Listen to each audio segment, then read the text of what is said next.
அனைவருக்கும் மாலை வணக்கம். ஒவ்வொரு வாரமும் ஒவ்வொரு நிகழ்வில் ஆங்கிலம் கற்றுக்கொள்வதை பற்றி தம்பி ஜெயச்சந்திரன் ரொம்ப அருமையாக விளக்கிட்டு இருக்கிறாரு. இந்த வாரமும் அதே போல இந்த வாரம் என்ன சொல்ல போறாரு அப்படின்னாக்கா வெக்காபுலரி பில்டிங் டெக்னிக்ஸ் பத்தி சொல்றாரு. அது என்னென்ன நுட்பங்கள் வந்து இருக்குது, ஆங்கிலம் கற்றுக்கொள்வதிலும் ஒரு நுட்பம் இருக்கிறது. அது என்னென்ன நுட்பங்கள் அப்படிங்கிறதும், அது மட்டும் இல்லாம வெக்காபுலரி அப்படிங்கிறது வார்த்தைகள், ஒரு வார்த்தைகளையும் நம்ம பிரயோகப்படுத்துறதும் உபயோகிக்கும் பொழுது அதுல வந்து ஒரு நுட்பம் இருக்கிறது. அந்த நுட்பம் என்ன அப்படிங்கறத இன்னைக்கு சொல்ல வந்திருக்கிறாரு. தம்பி வணக்கம். நீங்க மேடை உங்களுக்கானதை ஆரம்பிக்கலாம். நன்றி அக்கா. ஓகே, அனைவருக்கும் இனிய மாலை வணக்கங்கள். நம்ம வெற்றிகரமா ஒரு 3 வார வெபினார் முடிச்சிட்டோம். இப்போ இன்னைக்கு வந்து 4வது வாரம் வொக்காபுலரி பில்டிங் டெக்னிக்ஸ்ல என்ன டெக்னிக்ஸ் பார்க்க போறோம் அப்படின்றத வந்து முதல்ல சொல்லிடுறேன் நான். ஸோ இப்போ நம்ம கடந்த வாரங்களில் வந்து பார்த்தீங்கன்னா ஆங்கிலம்னா எப்படி, அதுக்கு எந்த மாதிரியான ஒரு ஸ்கில்ஸ்க்கு வந்து நம்ம முக்கியத்துவம் கொடுக்கணும், அப்புறம் அதுக்கெல்லாம் வந்து அடிப்படையாக அந்த ஒரு ஃப்ளூயன்சி ப்ளஸ் நம்மளுடைய அந்த ப்ரொஃபிஷியன்சிக்கு வந்து வொக்காபுலரி எந்த அளவுக்கு பயனுள்ளதாக இருக்குது அப்படின்றதெல்லாம் நம்ம வந்து பார்த்துட்டே வந்தோம். ஸோ அதில் நிறைய நுணுக்கங்கள், லைக் ஒரு விஷயத்த வந்து நம்ம எப்படி ஞாபகம் வச்சுக்கிறது, அதுக்கு வந்து ஒரு ஆக்ரோனிமா நம்ம வந்து காயின் பண்ணி நினைவுபடுத்திக்கிறது. உதாரணமாக பார்த்தீங்கன்னா இப்போ ஸ்டேஷ்னரின்றதில் நிறைய அந்த எழுத்துப்பிழை வந்து நம்ம பார்த்தோம். அதை வந்து வர்றது வந்து எழுது பொருள்கள் நம்ம ஞாபகம் வச்சுக்கணும் அப்படின்ற மாதிரி நிறைய டிப்ஸ்லாம் பார்த்தோம். அப்புறம் போன வாரம் வந்து ஓடபிள்யூல முடிகிற மாதிரி வார்த்தைகள்லாம் என்ன, டிஐஓஎன் ஷென் வேர்ட்ஸ்ல என்னென்ன இருக்கு, தென் மென்ட், ஓகே, மேனேஜ்மெண்ட், இந்த மாதிரியான வார்த்தைகளை வச்சு நிறைய வொக்காபுலரி வந்து நம்ம டெவலப் பண்ணிக்கிறது எப்படி அப்படின்றத வந்து நம்ம போன வாரத்துல பார்த்தோம். ஸோ இந்த வாரம் வந்து என்ன பண்ண போறோம் அப்படின்னு பார்த்தீங்கன்னா, எல்லாருக்குமே நிறைய விஷயங்கள் ரொம்ப பிடிக்கும். Okay, likes, mania. Okay, so அந்த மேனியான்றது இட்ஸ் ஃபாண்ட் ஆஃப் சம்திங். சிலருக்கு ஒவ்வொருத்தருக்கும் ஒரு சில விஷயங்களை பார்த்தா பயமா இருக்கும். உதாரணத்துக்கு ஒரு மேடை பேச்சுன்னு பார்த்தீங்கன்னா, அது வந்து ஒரு மிகச்சிறந்த பேச்சாளர்களா இருந்தா கூட அவங்களுக்கு முதல்ல வந்து ஒரு பயம் இருந்திருக்கும்.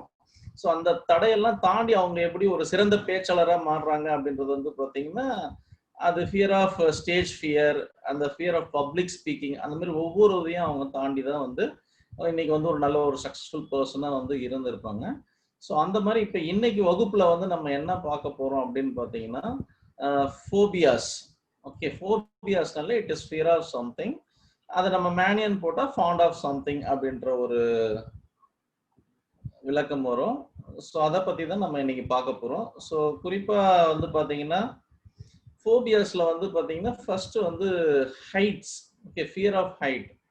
இது வந்து பார்த்தீங்கன்னா ஆக்ரோஃபோபியா அப்படின்னு சொல்கிறாங்க. So acro means height.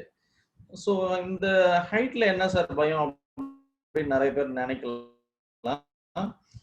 நானே வந்து எக்ஸ்பீரியன்ஸ் பண்ணியிருக்கேன். நேரடியாக அதை அனுபவப்பட்டவங்க கிட்ட இருந்து நிறைய விஷயங்கள் தெரிஞ்சிருக்கேன். ஸோ ஒருத்தர்கிட்ட இருந்து சம்பந்தப்பட்டவங்க கிட்ட இருந்து நம்ம நேரடியாக பெறுகின்ற விஷயத்துக்கு வந்து ஆங்கிலத்தில் வந்து ஒரு இடியம்ஸ் அண்ட் ஃப்ரேசஸ் இருக்குன்னு நம்ம கடந்த வகுப்புல பார்த்தோம். That is straight from the horse mouth அப்படின்னுவாங்க.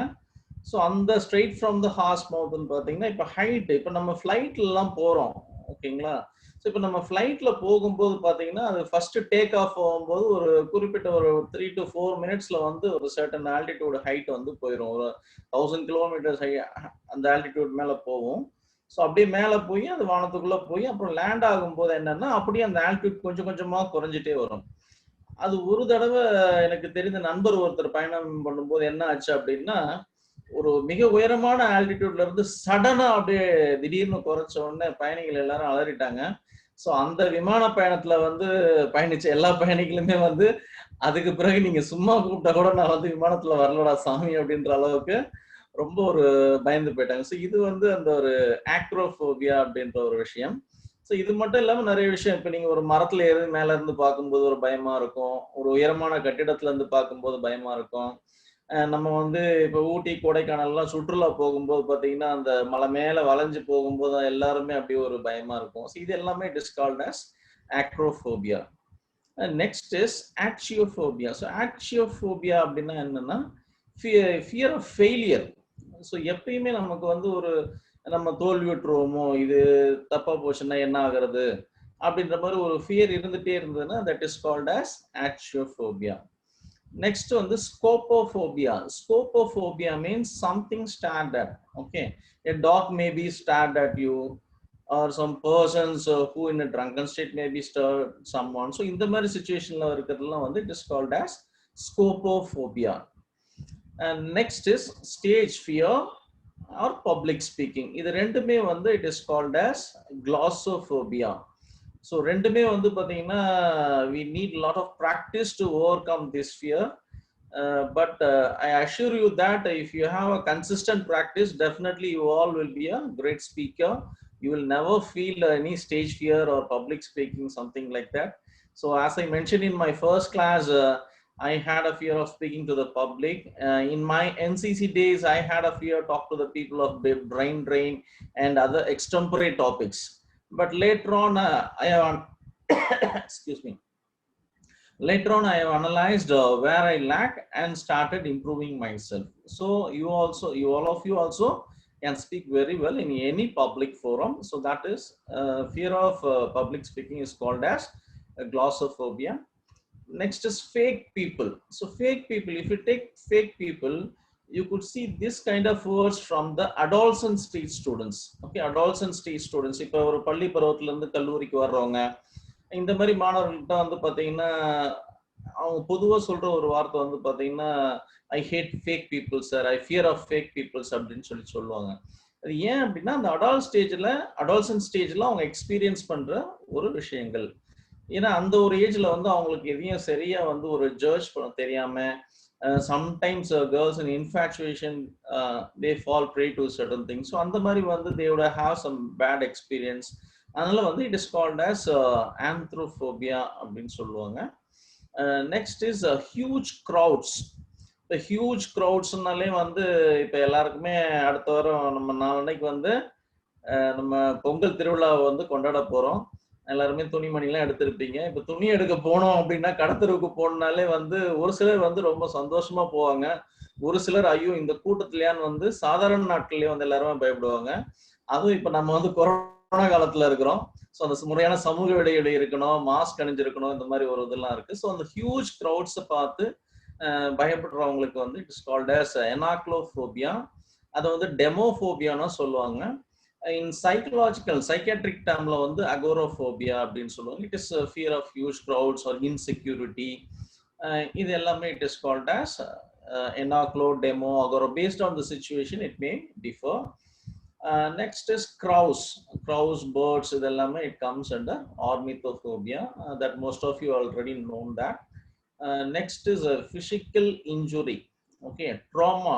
If you take any government hospital, there will be casualty or a trauma care would be there. So trauma abdinale it is physical injury. So if you have a traumatophobia means your fear of physical injury. So that's why our government as well as the police department has been keep on advising us to wear helmet to save our lives as well as to overcome traumatophobia. Next is the common one, examination. Okay, so in examination, sir, examinationக்கு பயம் வந்தா என்ன sir சொல்றது அப்படினா it is examinophobia. So அந்த examinophobia and generally students tend to have that examinophobia.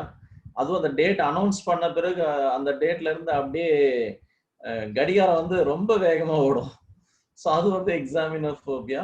Next is hydrophobia. Hydrophobia, it is fear of water. இப்போ இன்னைக்கு சாயங்காலம் வந்து பாத்தீங்கன்னா நான் பிள்ளைங்களை அழைச்சிட்டு அப்படியே மெரினா கடற்கரைக்கு போயிட்டு வரோம். எப்பயுமே அந்த கடலோரத்துல அப்படி நடந்து வரும். இன்னைக்கு வந்து நடக்கல. ஏன் அப்படின்னா we had some hydrophobia. இன்னைக்கு அமாவாசைன்றதுனால அலை அதிகமா இருந்தது. So my children are afraid of that water, hydrophobia. Next is insects. Okay, so insects-க்கு வந்து என்ன சொல்லுவாங்கன்னா entomophobia. ஸோ என்டோமோஃபோபியானா இப்போ சில பேர் ஒரு சின்ன காக்ரோச் பார்த்தா ரொம்ப பயப்படுவாங்க, ஏதோ ஒரு பூச்சி இப்படி வந்தால் பயப்படுவாங்க. அதெல்லாம் it is called as entomophobia. Next lizards. இந்த ஹெர்பட்டோஃபோபியா. பல்லியை பார்த்தாலே நிறைய பேருக்கு ரொம்ப பயம். ஓகே, இந்த சின்ன பிள்ளைங்கலாம் வந்து அப்போ அங்கே பல்லி நிற்குது, பயமா இருக்கு, பெருசா இருக்கு அப்படின்வாங்க. ஸோ அது வந்து it is called as herpetophobia. Next is ranidophobia. So ranidophobia is fear of frogs. Okay, இந்த குட்டி குட்டி தவளைகள் சில இடத்துல பெரிய மழை நேரங்கள்லாம் பார்த்தீங்கன்னா ஒரு சத்தம், இரவுலாம் ஒரு சத்தம் வந்துகிட்டே இருக்கும். இதெல்லாம் கேட்டோம்னா பிள்ளைங்க போயிடும். இது வந்து it is rhinidophobia. Next is phasmophobia. Phasmophobia is fear of ghosts. Okay, so ghosts வந்து sometimes we would have seen certain movies or so we would have heard some stories in the night. So if you heard certain things, ghosts will come. இப்போ திடீர்னு ஏதோ கதவை தட்டுற மாதிரி ஒரு சத்தம் கேட்குது அப்படின்னு நம்ம சொன்னோம் அப்படின்னாலே உடனே யாரோ தட்டுற மாதிரி நமக்கு ஒரு சத்தம் கேட்கும். ஸோ அந்த மாதிரி நம்ம எக்ஸ்பீரியன்ஸ் பண்றதை வந்து it is called as phasmophobia. Next is leophobia. Leonale, all of you will easily identify it is lion. So lion or fear of lions is called as leophobia. Say for example, many would have gone to trekking. Trekking போகும்போது some people, if they heard some noise, immediately they'll think whether lion is coming or not.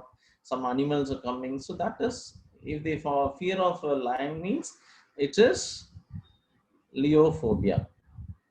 Next is cats. Cats, it is called as ailurophobia, but generally everybody love to have cats. So maybe ailuria mania only. Phobia people will be very less on cats because it's a pet animal in most of our homes. And then it is a dendrophobia. Dendrophobia means fear of trees. Okay, some people are afraid to stand under the tree.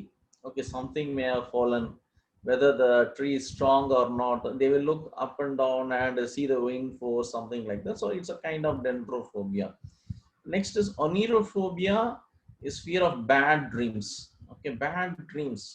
ஐயோ எது நடந்துருமோ இப்படி ஆயிருமோ அப்படின்ற ஒரு ஒரு நமக்கு ஏதாவது ஒரு கனவுல வந்த உடனே I used to heard from my mom that police karanga vanda some bad things will happen, snake should not come.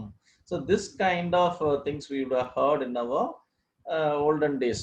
Okay, so that is bad dreams, it is onirophobia. Next is ophidiophobia. Okay, பாம்பை கண்டால் படையும் நடுங்கும். Okay, snakes அப்படின்னாலே everybody will get feared. அது beat சாதாரண பாம்பு, ஒரு பச்சை பாம்பா இருந்தாலும் சரி, மலை பாம்பா இருந்தாலும் சரி, எல்லாருக்குமே வந்து ஒரு பயம் வரும். இன்னைக்கு வந்து பாத்தீங்கன்னா நம்ம மணிமுத்தாறு டேம் திறந்து விட்டாங்க.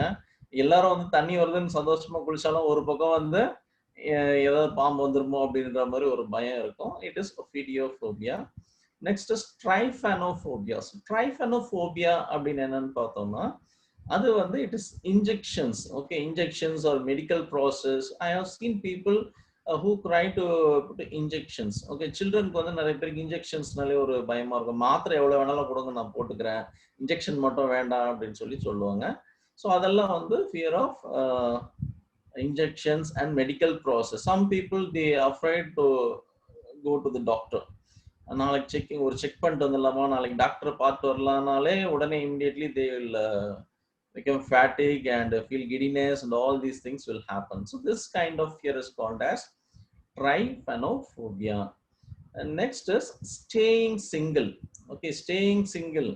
Assume that you have been living with your family, so all of them are going for a certain function or some other work.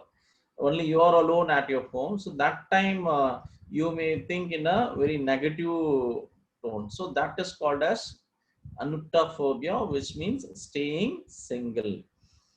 And last one is nyctophobia, darkness. Some people they will never go in the darkness. Okay, they will always put all the lights or used to carry some torch lights.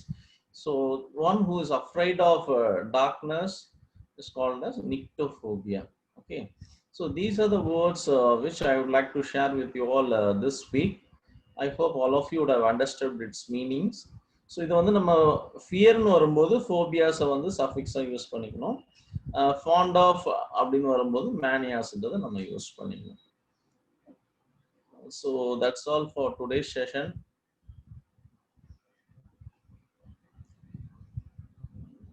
அனைவருக்கும் இனிய பொங்கல் திருநாள் வாழ்த்துக்கள். Success works for those who work at it. So all of you try to work at your success by enhancing your vocabulary as well as improving the language skills. So wish you all the best. Wish you all a very happy Pongal celebrations. Thank you all of you. Thank you so much. ஆக்சுவலா இப்போ நம்ம சில பேருக்கு வந்து ஒரு fear upright இது ரெண்டுக்குமே வித்தியாசம் தெரியாம இருக்கும் இல்லையா? ஸோ ஃபியர் எப்போ யூஸ் பண்ணோம், அஃப்ரைட் எப்போ யூஸ் பண்ணோம் அப்படிங்கிறது. அது மாதிரி அஃப்ரைட்னா அஃப்ரைட் ஆஃப் அப்படின்னு சொல்லுவோம். ஸோ இதில் ஆமாங்க. இந்த மாதிரியான டவுட்டு கொஞ்சம் கிளாரிஃபை பண்ணுங்க. அஃப்ரைடு. ஓகேக்கா. ஸோ இது வந்து பார்த்தீங்கன்னா, ஃபியர் அண்ட் அஃப்ரைடுன்றது வந்து 2ம் ஒரே மீனிங் தான். பட் அது ஒரு டெர்மோட நம்ம சேர்த்து சொல்லும்போது ஃபோபியாஸ்ன்னு சொல்லுவோம். இப்ப அதே அஃப்ரைடுன்னும் போது assume that in one of our classes we had some intruders, okay, hackers have entered. So I could say to you that Akka, I am afraid of even today's session. Some may interrupt us. So that is afraid. Phobia is a general fearness. Okay That is the difference. Okay okay. Thank you so much. நிறைய வார்த்தைகள் வந்து இன்னைக்கு கற்றுக் கொடுத்துருக்கீங்க. அது முக்கியமாக கண்டிப்பா. Phobia and mania அது ரெண்டையுமே வந்து நல்ல அழகாக தெளிவாக சொல்லியிருக்கீங்க. ஸோ எல்லாருமே இந்த மாதிரி ஒரு நாள் ஒரு 10 வார்த்தைகள் கற்றுக்கிட்டா கூட வாழ்நாளில் ஒரு நிறைய வார்த்தைகள் வந்து கற்றுக்க முடியும். அதை கரெக்டாக எங்கெங்கே யூஸ் பண்ணணும் அப்படிங்கிறத வந்து கொஞ்சம் நீங்கள் இன்னைக்கு சொன்ன இந்த ஃபோபியா அண்ட் மேனியால ஒரு நெக்ஸ்ட் வீக்ல எங்களுக்கு ஒரு ஒரு 10 சென்டென்ஸ் கொஞ்சம் சொன்னீங்கன்னா நல்லாயிருக்கும். அது எந்தெந்த இடத்துல எப்படி கண்டிப்பாக. யூஸ் பண்ணலாம், அந்த யூசேஜ் சென்டென்ஸாவே வேர்டு. சொல்லிருவோம். ஆ சென்டென்ஸா சொல்லும்போது இன்னும் அவங்களுக்கு அந்த யூசேஜ் நல்லா நல்லா புரியும். புரிஞ்சிடும். அதாவது போன வாரம் அடுத்த ஒரு வாரம் வகுப்புல முடிக்கிற நம்ம வந்து வெக்காபுலரி அடுத்த வாரம் சென்டென்ஸா மேக் பண்ணி சொல்லும்போது அவங்களுக்கு இன்னும் கொஞ்சம் கூட தெளிவாயிடும். அதுக்கு அடுத்த வாரம் நீங்க வேற இன்னும் கொஞ்சம் கொஞ்சம் சேஞ்சஸ் கொண்டு போகலாம் நம்ம இந்த மாதிரி. கண்டிப்பாக. கண்டிப்பா பண்ணுவோம்க்கா. உங்களுடைய ஆதரவோட பிளஸ் நீங்க எப்படி